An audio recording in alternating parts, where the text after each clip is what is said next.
Hello students, welcome to Hindi class. Hindi के कक्षा में आपका स्वागत है। आइए आज हम 11वें पाठ के शब्दार्थ और प्रश्न उत्तर करेंगे। तो पहले शुरू करते हैं पाठ 11 शब्दार्थ। पहला है हमारा अनहोनी। अनहोनी जिसका अर्थ है न होने वाली या असंभव।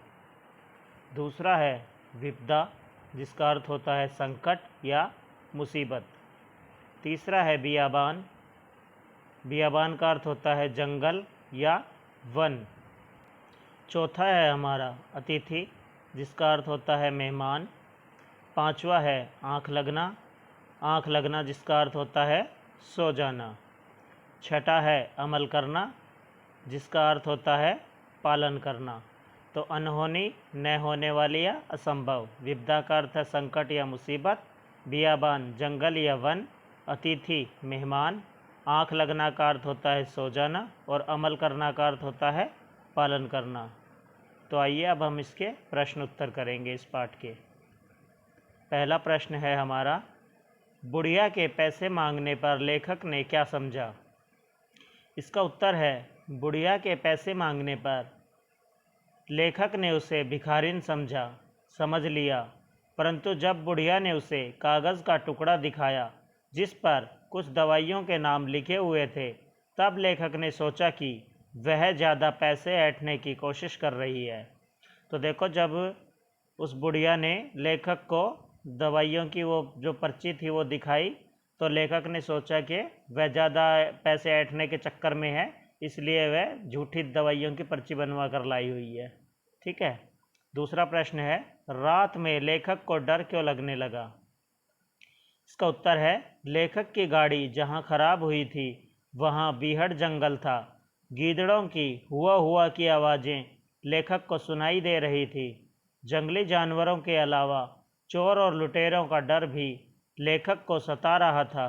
यही कारण था कि लेखक को डर लगने लगा था। तो बच्चों, आपने पाठ पढ़ा था जिसमें आपने देखा था कि लेखक जब घर जा रहा था तो रास्ते में एक बियाबान जंगल था, बीहड़ जंगल था, वहाँ पर उसका स्कूटर ख़राब हो गया था।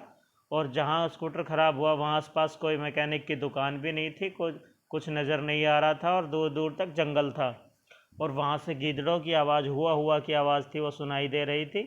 जंगली जानवरों के अलावा वहाँ पर चोर और लुटेरों का डर भी लेखक को सता रहा था और इसी कारण से लेखक को डर लगने लगा था। ठीक है। तीसरा प्रश्न है हमारा, लेखक को अपने उस दिन के व्यवहार पर शर्मिंदा क्यों होना पड़ा।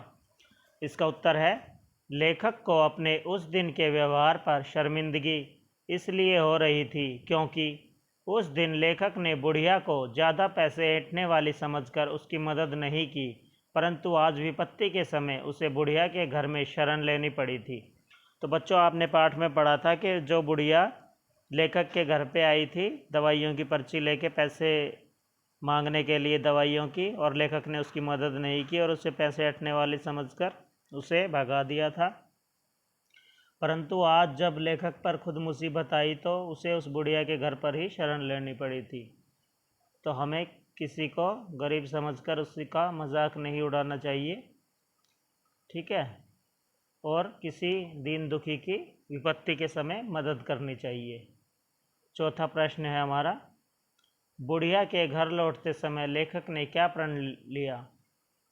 इसका उत्तर है बुढ़िया के घर से लौटते समय लेखक ने यह प्रण किया कि वह मानवता को सबसे ऊंचा स्थान देगा और अपने सामर्थ्य के अनुसार ज़रूरतमंदों की मदद करेगा। तो जब लेखक बुढ़िया के घर से वापस लौट रहा था तो उसे ये महसूस तो हो ही चुका था कि मुझे उस दिन उस बुढ़िया की मदद करनी चाहिए थी, लेकिन उस दिन उसने प्रण कर लिया कि वह मानवता को यानी कि इंसानियत को सबसे ऊंचा स्थान देगा, सबसे ऊंचा दर्जा देगा और अपने सामर्थ्य के अनुसार जितने भी हो सके वह ज़रूरतमंदों की मदद करेगा। ठीक है। अगला है, बुढ़िया के चरित्र की कोई 3 विशेषताएं लिखिए। बुढ़िया के चरित्र की 3 विशेषताएं, ये उत्तर है इसका। वह एक ईमानदार स्त्री थी क्योंकि वह सच में उसका बेटा बीमार था इसलिए वह दवाइयों की पर्ची लेके आई थी, तो वह झूठ नहीं बोल रही थी, तो वह ईमानदार थी। दूसरा, उसमें मानवीय संवेदना भरी हुई थी। वो इसलिए कि उसने पहचान लिया था कि लेखक वही आदमी है जिसने उसकी मदद नहीं की, लेकिन विपत्ति के समय उसने उस आदमी की मदद की, यानी कि लेखक की मदद की थी, तो उसमें मानवीय संवेदनाएं भरी हुई थी। तीसरी, वह विपत्ति में पड़े लोगों की मदद करती है। तीसरा यह है कि वह बिना ये सोचे कि कौन है क्या है, वह जिस मुसीबत में फंसे या विपत्ति में फंसे हुए इंसान की मदद करती है। ठीक है, तो आशा है आपको इस पाठ के प्रश्न उत्तर और शब्दार्थ समझ आ गए होंगे। अब आपने इन्हें अपनी नोटबुक में लिखना है और उन्हें याद करना है। ठीक है, ओके, थैंक यू।